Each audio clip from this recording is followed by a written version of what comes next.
Right, well, so here we are, episode 5. Let's hope it works this time. Of a chat with Ken Kitson. And now we've talked about all your earlier career and things that you've done. And you've been in Emmerdale and Shipman. Yeah. But a lot of stuff you played police officers. I've played a lot of policemen. I can't believe it. You know, I'm not being funny, Stephen, but I was looking last night at my own Wikipedia thing. Yeah. And the amount of policemen I've played, I had forgotten. I had forgotten, honestly. In fact, you know, you mentioned Colin Firth, you know, before. Well, Colin Firth, I worked with him on Rendell's, I also did a thing called Month in the Country with him and Ken Branagh. And then I did a thing called Lost Empires at Granada. And I played an inspector. Another cop. And it was him and John Castle, Laurence Olivier, and I think I Lost Empires, It is good. Do you ever get invited to any police dues? A police ball. Secret police ball. That's the thing, that's a daft thing. But I've done like a one-man show at a policeman's ball. I've done that. Oh, listen, he's familiar. I wouldn't have thought very much. I've seen him on a wanted poster. So you're in a series called Cops. Yeah. Inspector Stowe. You say no, that's the Felix Stowe one you always on. Yeah. And that was set in Bolton. In Bolton. Yeah, it was lovely, a lovely series to do, and a very different type of series because it was a different way of filming. And what it was, say if you do Kojak or something like that, you get Telly Savalas at the back here, and some of the other characters here, and you catch him filming and walk through. Yeah. And we never did that.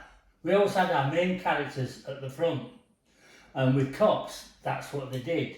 And they used to bring the camera through like that, and then it'd go on to another scene and go round, and they were a brilliant way of filming, and a more natural way of filming. You know what I mean? Rather than having your leads stuck there and everything be focused on the lead character. And the fact is, people can get out of the car and take the seatbelt off and walk up a path and open the car, open the door. Yeah, I know what you mean. But we had to show everything here. Yeah. And I don't know why.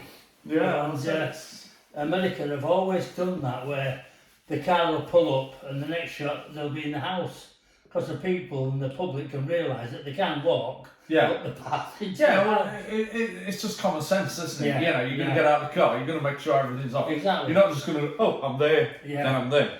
But then again, you'd be amazed how many people then write in and say, we never saw him put his seatbelt on. You know what I mean? And it's amazing, honestly. Well, there's a saying in Yorkshire, there's no as clear as space. I know. But, I've done all sorts of some nice little films as well. I did a thing called Firefighters. Yeah. Where I played a detective. Along with a lovely actor called Joe Brady. Yeah. Who the older generation will remember him in Z-Cast playing Jock Weir. Right. And we had this scene where years ago they used to strap the camera to the side of the car, right? Turn it on, then you go off and do your scene. Yeah. You actually start yourself, action, and you say cut. And we did this a few times.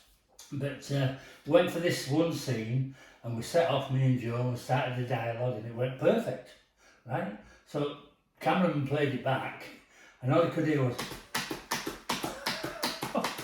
And I said, he said, we'll have to do it again. I said, why? He said, there's a noise on the camera. Yeah. So, okay, right, so we'll do it again. So we'll do it again, right? Line's perfect again. So I don't believe this. So I said, I'm coming down, because they're watching on the screen. Yeah. And he came down, and he watched it. And he went, bloody hell, put your foot down, will you? So we put his foot down and did the scene. And what he told me afterwards, the director were trying to watch the scene, looking through the car window, looking at the side of the car like that. And we were like that. Flip-flops going on. And I don't remember his name, and I won't tell you. I'd have thought, right? Yeah. You know, like there's people. Obviously, in your career, you've done a load of stuff. Yeah. And when a project's coming to an end, and you've been involved with the project right to the final, Yeah. to what's it? Has there ever been any mementos you've taken from the set, or have you been and bought something that looks exactly the same? It's amazing because in the beginning, you know, you get your costume and all that, and it gets bought for you for that character. Yeah. But sometimes it's really good gear. And what they do, they used to sell it to you. Oh, sell it off to you for a third of the price. Yeah. So, you know, I had the Sweeney and the Minder hanging up in my wardrobe for years. I tell you what, I've actually found costumes on eBay. Yeah. There's a film called Cat in the Hat. Oh yeah. Right? The Dr. Seuss book that was made into film, Michael Myers.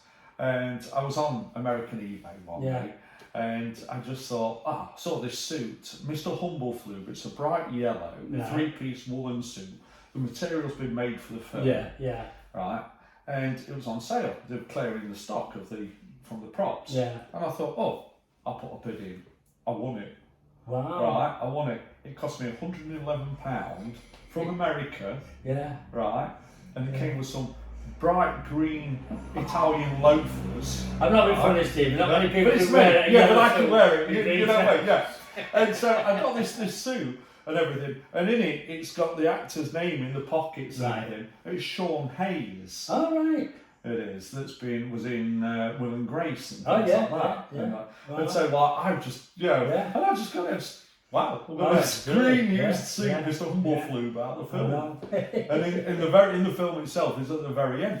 So I know they do sell stuff. Like, you have to get a lot of stuff at one time. Yeah. But mainly, I mean, it's costume gear. You don't really want it because it's really for that character. And it does look right on you. You know, when you're not yourself, But certain things like jumpers and suits and stuff like that, I'd bought quite a few. But now there's a big sports jacket, and I've still got a sports jacket upstairs from Ralph Rendell. Oh right. Yeah, I mean, playing Sergeant Martin. Oh, it's good when they're playing things and they're wearing a nice warm coat. Let's get that at a discount. But there's certain things that it's like mementos of things that you've been in. You know, you think, wow, that's just not that you're ever going to wear it again. But there's a collector's item. Type of thing. I've got, in fact, I was looking the other day, I've got a jumper up there. I did a thing called Heroes and Villains. And it was a series of plays called Heroes and Villains. And the one that I did two actually. One was called Tiger Aspect with Jim Broadbent. Where I played, no, I didn't play detective. No, I played a First World War soldier. Right, and then another one was with Rowan Atkinson, where I played his mechanic, Billy Rockall, and it's a true story. And he plays Sir Henry Timothy Birkin, right? And it's a true, and he went under the name of a racing driver called Tim Birkin, famous. Did all the Bentleys and all that. That's what he used to drive, the big old Bentleys.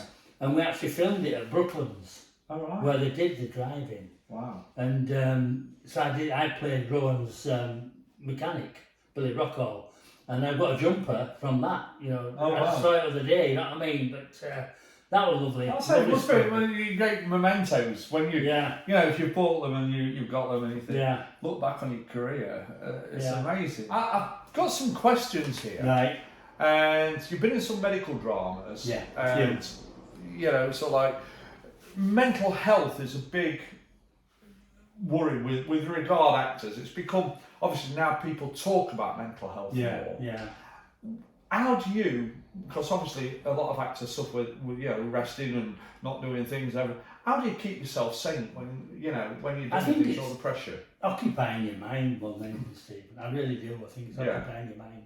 And I was never, just like I said earlier on in the interview, never sitting by the phone, waiting for that phone to ring and all that. Find something, if it's another job, if it's a hobby, a pastime, whatever, it doesn't matter what it is. I do knitting now, I love knitting, you know what I mean? And Doctor Who eat your heart out. I've got more Doctor Who scarves on my wardrobe. You wouldn't believe. I'll tell you something, right?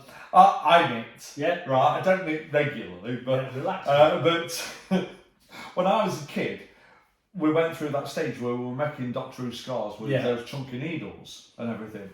Now, when my eldest one, who's 25 now, when he was about, it must be about 10 or 11, something like that, they had a Dalek visit the library here in Scarborough, and the poster said, "Come as your favourite Doctor." Yeah. And so I'm thinking, okay, get him a suit, he'll go as David Tennant, because David Tennant just started Doctor Who. Yeah. And so I said to him, I says, "Do you want to go as a Doctor?" And he went, "Yeah." I says, "Can I go as a fourth Doctor?" I thought, Tom Baker. Oh, wow. So I had to sit and knit a Doctor Who scarf, and I found it out the other day. It's in my bedroom now. This scarf that I knitted it. And whenever my friends came round, like if they come round for a drink or anything like that, and they're like, "What's he doing?" They look at you, gone out. What's it? I'm glad I didn't offer you a scarf because when my friends come round, they end up going out with a scarf. I'm just knitting another one. I'll tell you what. But I find it relaxing. I think. But that's it. I mean, the mental health, it's a big problem with a lot of people. But I've been lucky in that way that I've never worried about much in my life, really. Yeah. You know what I mean? Because, like, say bills. Right? Yeah.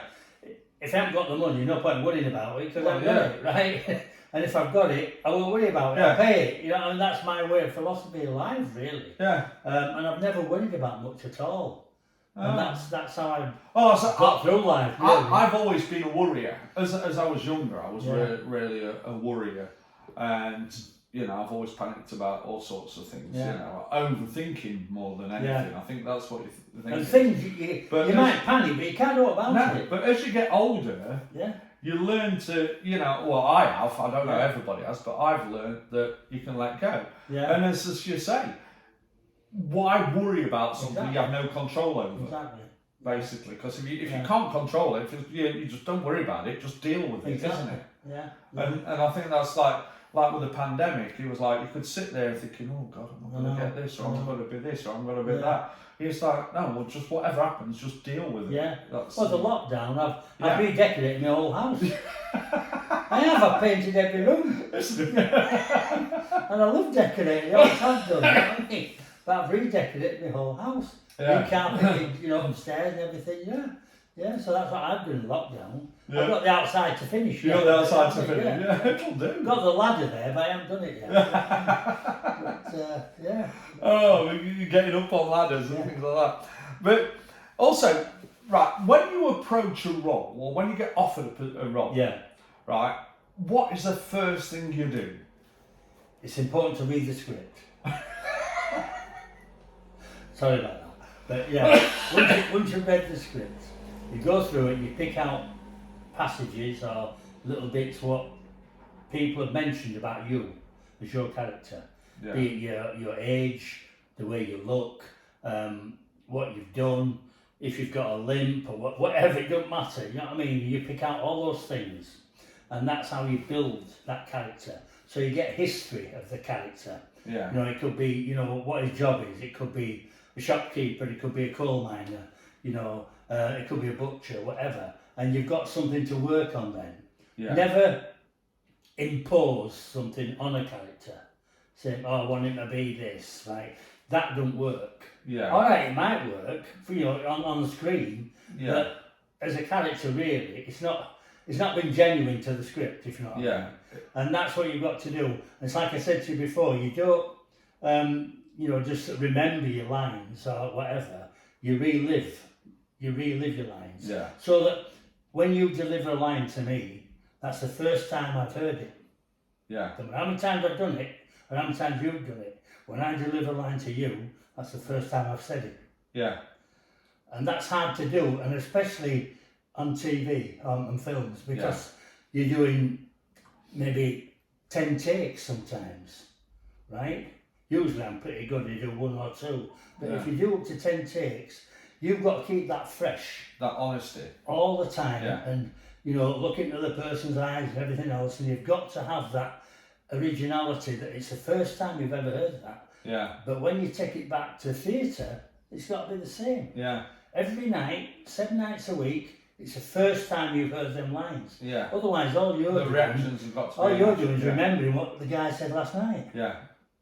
I get what you mean. Yeah. Yeah. And the amount of actors, if I delivered a line on stage and said it differently, the amount of actors that I've worked with that'll reply exactly they did the night before. They haven't listened to the way I said it. Yeah. Have you ever done anything, thinking about lines and everything, have you ever done anything where when you've been doing it, no matter how many times you've tried or somebody's done with you, they've corpsed, they've lost it.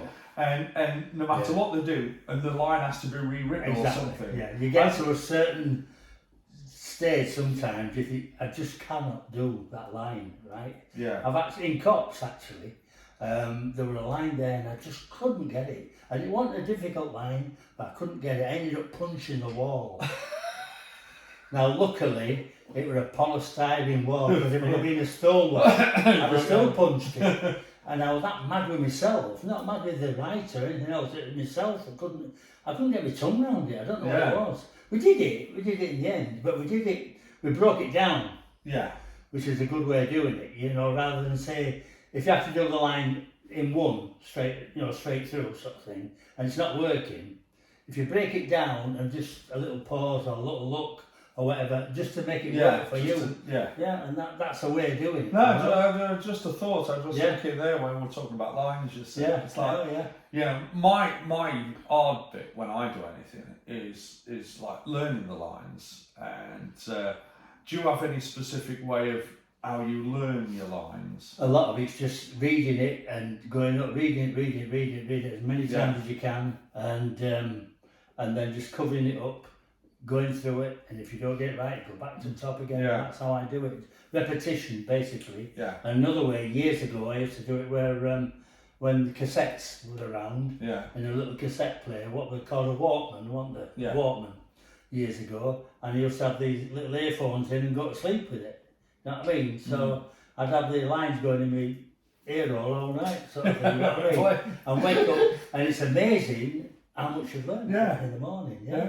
I say, because everybody has different ways of doing things and everything. And it's always, you've got to find the best way for you. Yeah.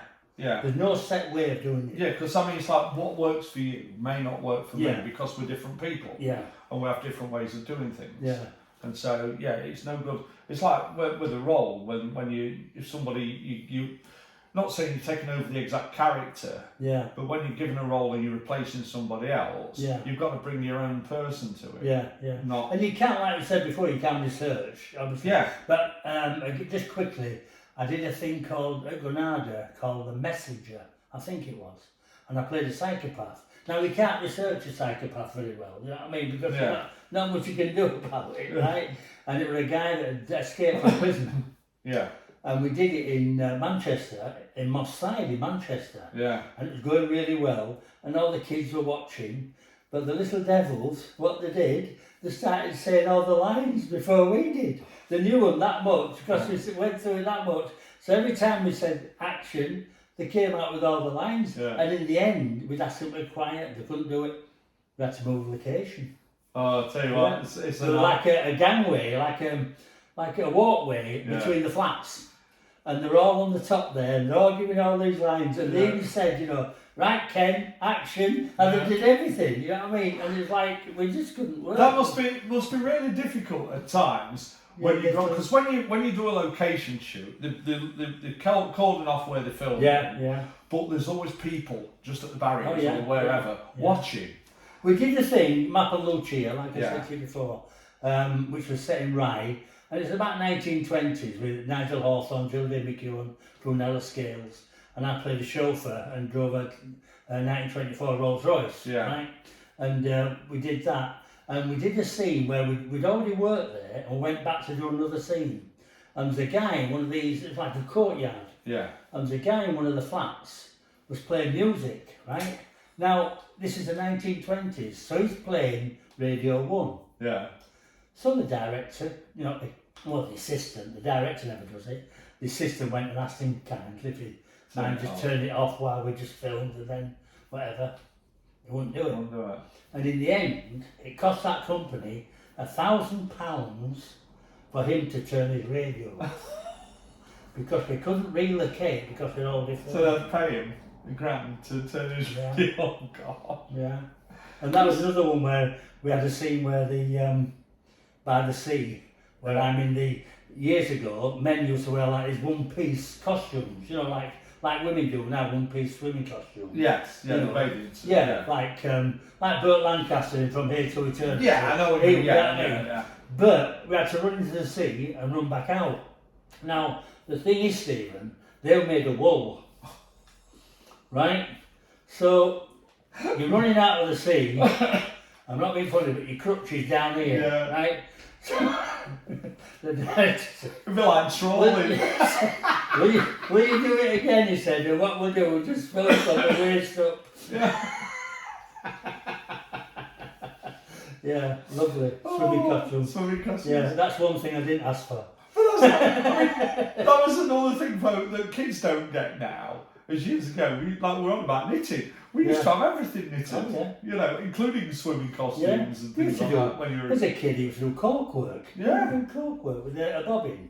You ever done that? No. You have a bobbin and 4 nails, and you feed it through. You do the cork knitting. It's like the string. Yeah, and put it through. Yeah. Yeah. Oh, yeah. Yeah, because I actually bought my daughter a thing which, because obviously they make them now, where they've got these machines, and all you do is keep winding the wool, you wind it, and it does it for you, doing exactly the same as what you used to do. That's the easy way. Yeah. So I would spend hours pulling these damn things. You know what I mean? Again, I think all the neighbours have more mats than they needed. You know what I mean? Yeah, crocheting and all that.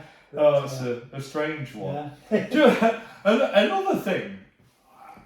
You know, you're like IMDb. There's loads and loads of stuff on, and that, and some of your early stuff you've done. It's like 50 years ago. You say you've been in the business 50 years. Do you still get repeat fees for them? Oh yeah. From all over the world. Yeah, still. I mean, if it's a small island, you might only get 50p. You know, so I used to say to agents, send me a book of stamps. It's more useful. You know what I mean? So, than cashing a check for 50p. But that's say, I don't know, Bali or something like that. But then the bigger ones like Germany, Canada, America, here, and Australia, you get really good repeat fees, you know. Yeah. And some lovely stuff. And it's like I get lovely repeat fees from the Rendalls and Miss Marple. Yeah. And Miss Marple that I did, I played like a gardener. And then Ruth Rendell was after that, and I thought, there's a character coming up called Sergeant Martin. So I phoned my agent up and said, put me up for Sergeant Martin, it's right up my street, right? So I said, no, we can't. I said, what do you mean you can't, you know? I'll put me up now, I want you to put me up. You're working, I'll get all this stuff, you're working for me, son, you know what I mean? He said, you can't. I said, why? He said, you've already got it. Oh, right. So I said, all right. So I apologise for that, but what it was, the same director did Miss Marple, that did the first series of Ruth Rendell Mysteries, and he saw in me what he wanted for Sergeant Martin. You were the character he wanted. You were the person he wanted for that specific role. Yeah, that was with dark hair and a dark moustache. Oh God. I remember the days. I remember the days of having a bit more darker hair. Exactly. So when you go to hairdressers now, you say, "Can you cut the grey out?" Nothing left. Yeah. That's when they say, "Do you want your eyebrows cut?" And I said, "Just take the grey ones." Just take the grey out. Terrible. Yeah. But Ruth Rendell were lovely. I did that for 6 years. That was lovely. Yeah. Lovely series with George Baker. A lovely man. Where was all that filmed? Southampton. Southampton was Rendell Mysteries. Yeah. Yeah. But it was fantastic to do. Diane Keane. Yeah. I was like the third lead, the third male lead in that. Yeah. And it was great. 6 years, you know. And then I got shot at the end. And, after 6 years. And you know, typical actor, you get the script. You say, Sergeant Martin gets killed while he's in the bank. He goes, where's he coming round? In hospital. You know what I mean? Is he coming round? It must be, you know, I mean, obviously, you know when you take a job that you contract, then you never know how long, you know, if you're in a series, how long it's going to be. I'm killed outright. It was killed outright. And until I got killed, I didn't realise that my first name was Caleb. Caleb, I've been playing as Bob Martin for 6 years.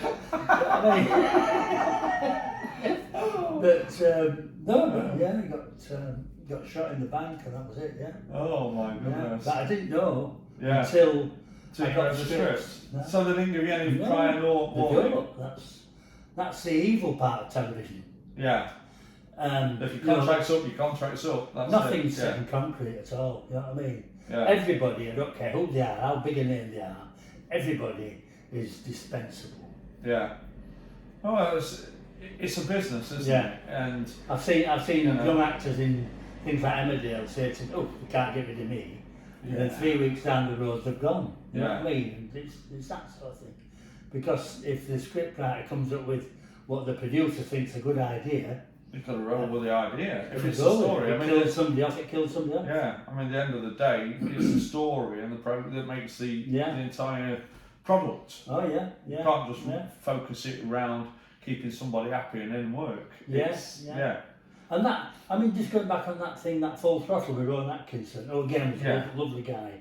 A true story. And there's a part where I come into that, and it's sad because it's all true.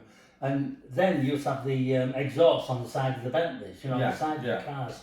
And he just leans over as a character, and he's got his sleeve rolled up, and leans over and says, "Oh, just pass me my cigarettes, will you?" And he goes like that and burns his arm on the exhaust. Yeah. I think, that's it, that's all, you know, that's all you see. Then 3 weeks after, he died through lead poisoning. Oh, wow. And it's a real true character, Yeah, Tim Birkin. Wow. Brilliant. Amazing. Yeah. Amazing. And Brooklands were just incredible. Because you've still got some of the bank in there as well. You know. Oh, Brooklands, that were the... Yeah, well, the bank in, yeah. Gosh. Yeah, it was great. See them all set off again. You know? Oh, was it? All the old Bentleys. I'm a car fanatic. I like cars and things like that, you know. Rowan Atkinson himself is a real sort of vintage classic car. You know, I think he collects them actually. I think he's got quite a few. Well, I had a classic one once. I had a Riley 1.5. Oh yeah, I remember Riley. And then that was when I was a coal miner. Yeah. And ended up selling it. And you know when you think, because I couldn't afford to do it up, and you thought, oh God, I wish I could sell that. That's it. One regret in life is getting rid of that car. I know. But apart from that, everything else makes me the person I am. Yeah, exactly. But it was really great. Positive Earth, starting at Glomford. Was it? Yeah. Oh, dear. But when it comes to film, you filmed, you know, sort of all over the place. Like you said, you were down in, the south of England, you've been up in the north of England and everything. What's the most exotic place that you've filmed? Well, I filmed in Paris. I filmed at quite a few places in Germany, and I filmed in Amsterdam, as you know, Van der Valk, and you know, places like Durham and Sheffield and Sheffield, Edinburgh. Did Edinburgh, Glasgow.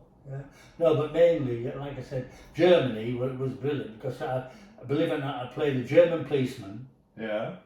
Over there, German policeman now, right? But still a policeman. Still policeman. Right, but it was cheaper to employ English actors to play German policemen than it was to employ the German actors.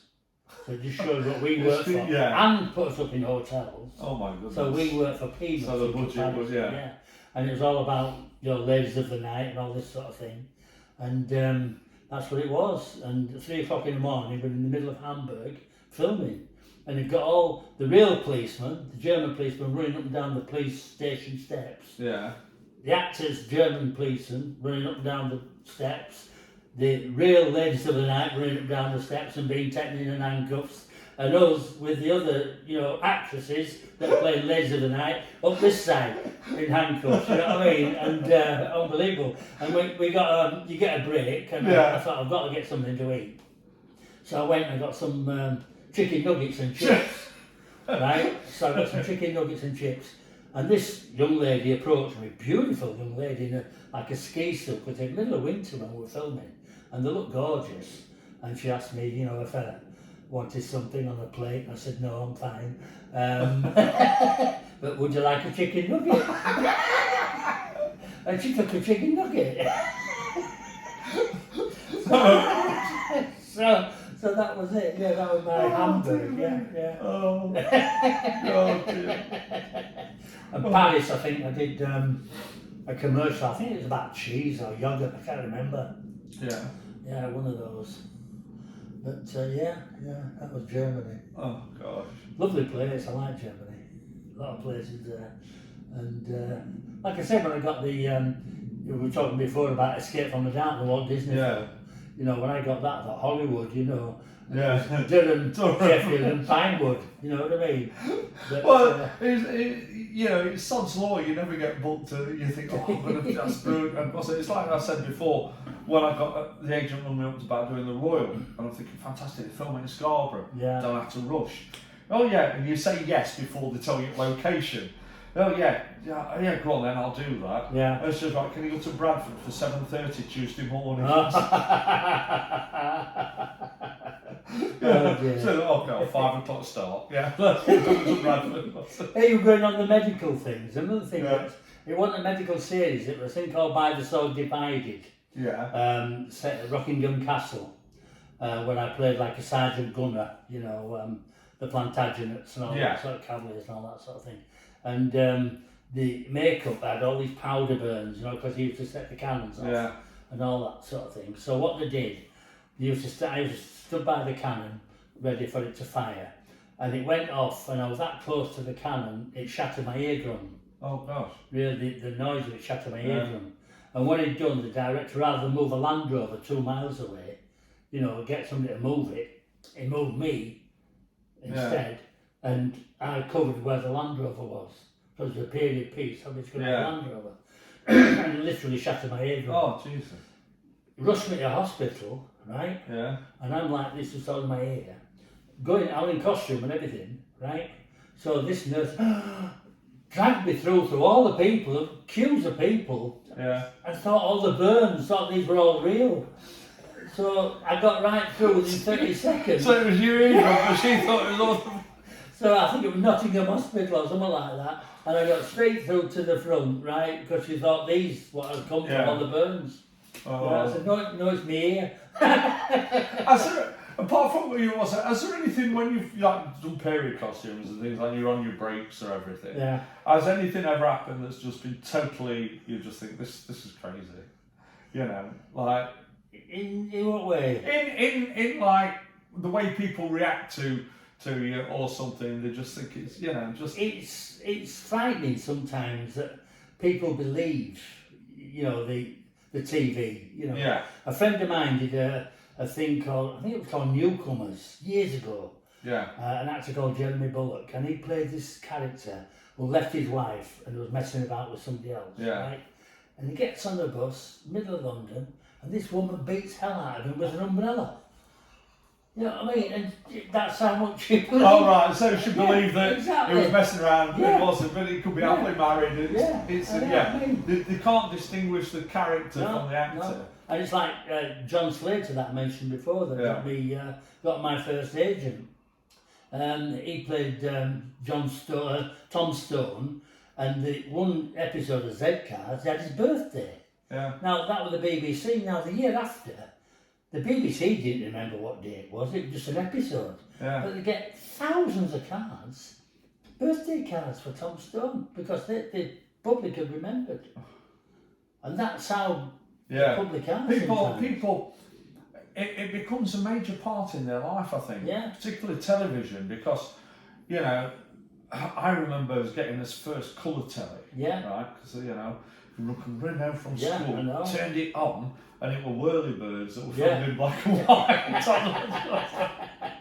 They weren't the colour programmes, you know. I know. And that, but I can remember that. it becomes an obsession with some people, because I think it's more of a comfort companion, because there's so many people that are lonely, not you know, I mean, yeah, I'm on my own, as in I'm not in a relationship, but I'm happy being me. Yeah, you understand what I mean? Yeah. But there's some people that are lonely in you know, there's a difference. It's a difference between being on your own and being lonely. Yeah. And I think TV. Yeah. And it gives them that outlet, really. Yeah. You know, that you know, it's just sit there, and it's a comfort thing. You know what I mean? Don't get me wrong. A lot of things that are on now, I wouldn't watch, but you can at least change channels, can't you? Yeah. If you like it, that's it. Yeah. And there's that many channels now. Well, tell me about it. So, Yeah. but, It's all the car repair programs. Yeah, wheeler dealers. Yeah, wheeler dealers. Let me get one of them cars. I'm going to fix it up. Yeah. Mind you, there's the one local, isn't there? I've seen Bangers and Cash. No, I haven't seen That's that one. Matheson's at Pickering. No, I haven't seen that. Oh, Bangers, you'll be searching that now. Bangers and Cash. Yeah, it'll be all like the heartbeat cars, won't it? That's some of these get a lot of heartbeat cars. Yeah. I did a thing with Bill, you know, that played Green Glass. Yeah. I mean, Bill Maynard. Yeah, Bill Maynard. And we went through the lines the night before in Heartbeat, and he had the last line, right? Yeah. This, so I'm going to say, you want to go through the lines, Bill? Yeah, we'll go through the lines, and you're blinking like this, you know what I mean? And talking like that. I said, right, I said, so you did that, and we did all the lines. I said, then I thought, Bill, what if I come in and say that? He went, yeah, then what if I come in and say that there? I said, yeah, but then what if I said that there? He went, yeah, but then if I come and we went on forever, and in the end the page was this long, and I just said, I'm sorry, Bill, I was just winding you up. He had to have the last line. And his blinking got worse. His blinking became the character, you know what I mean? Because it wasn't him on that. But it was the same thing, it was like that. It wasn't, because I remember him in Selwyn Froggy. Oh, yeah. And it was the same kind of thing. Yeah. All that but, you know, then what if I come and say, and it got back. Oh, God. Wonderful. Yeah. Anyway, I think we're done well. What time? I think. I've been 10 minutes. My acting coach will be saying, "Oh, it's another long one. It's another long one." What we're going to do next time, we're going to be talking about the role that took 26 years, 27 years of your life. Yeah, on and off, not all the time. Which was. Last of the Summer PC Cooper. Yeah, so I look forward to that. Yeah. And if anybody wants to ask any questions, please let us know. Yeah. Let us know. We'll try and answer them. Also, please share these videos. Yeah, put them on Instagram, Facebook, WhatsApp, LinkedIn, Twitter. Yeah. Every social media platform you can. Anybody knows anybody that's wanting to know about acting, particularly people that are learning to become an actor. I think, Ken, you've actually come out with some great nuggets that I hope of knowledge, because airing it from somebody with your experience is fantastic. It really is. I think out of all that I've said all the way through all the interviews, the thing that I think people should remember more than anything is that don't remember, relive. Yeah, I think it's a great one. It is. But what you can see is the passion you have. For doing what you're doing. Yeah. Because it's to me, it's like what I do. It's not a job. Yeah. It's your life. Yeah. You understand what I mean? It's like you know, I still enjoy, even after all these years, driving. Yeah. You know what I mean? A lot of people can't stand driving when they get to my age, but I love it. Yeah. I don't have a car, but I insure one when I need one, and that's it. So, and that's it. Oh, great. Well, thanks ever so much. You're welcome. And we'll get this online as soon as we can. Yeah. All right, so see you next time. Thank you. Take care. Cheers.